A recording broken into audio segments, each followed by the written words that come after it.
We'll start with chapter 4, and the name of the chapter is Yuki and the Tsunami. This play is of Japan, and here are some interesting facts written about Japan. The first is the Japanese name for Japan is Nihon or Nippon, the meaning of which is the sun's origin. That is why Japan is also called the land of the rising sun. Second, Japan is made up of 6,852 islands. Third, the ancient warriors of Japan were known as samurai.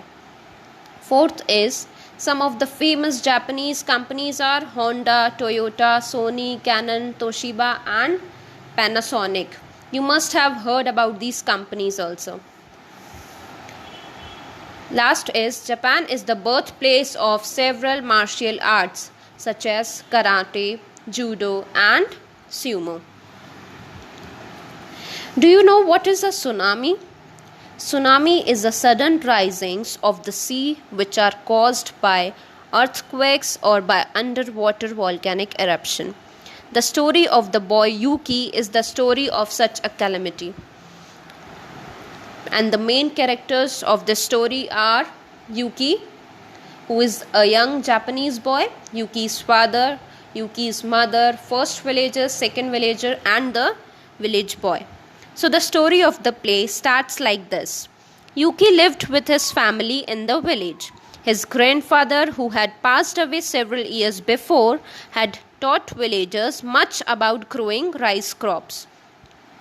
He had also taught many things to Yuki. His grandfather had been the most respected resident of the village. Now Yuki's family and the villagers cultivated the enormous fields of rice and they wanted to celebrate a good rice harvest. So all the villagers were busy with the preparations for the festival that was going to take place that night. Yuki was also helping his parents in the preparations. His mother handed over him a basket of fruits and gave him a task of washing fruits and getting them dried. All of a sudden, Yuki felt an earthquake beneath his feet. Because of the motion, all the villagers lose their balance and dropped everything that they had in their hands. Soon after, Yuki noticed something even more strange. And what was that strange thing? The sea got darkened all of a sudden and it seemed to be rushing backwards. The sea was actually running away from the shore very fast, leaving behind wide stretches of beach that had never been exposed before. Yuki suddenly remembered the words of his grandfather that the sea seems to be dark and it suddenly rolls backward only before a terrible tsunami.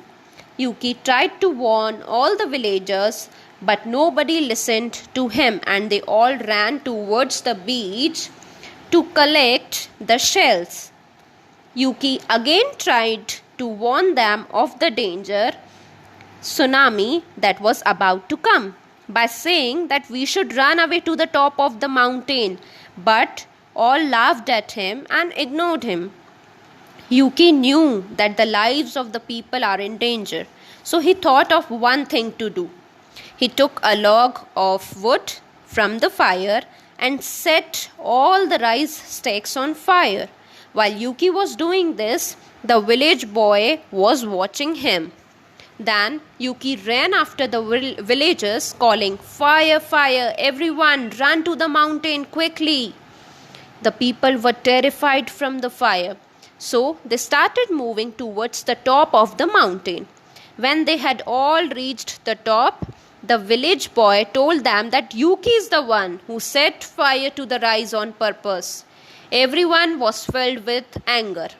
Just then Yuki shouted, "Look, look, tsunami has come and the whole village has been swept away." Then Yuki apologized for burning the rice stakes as he had to find a way to get everyone to the top of the mountain.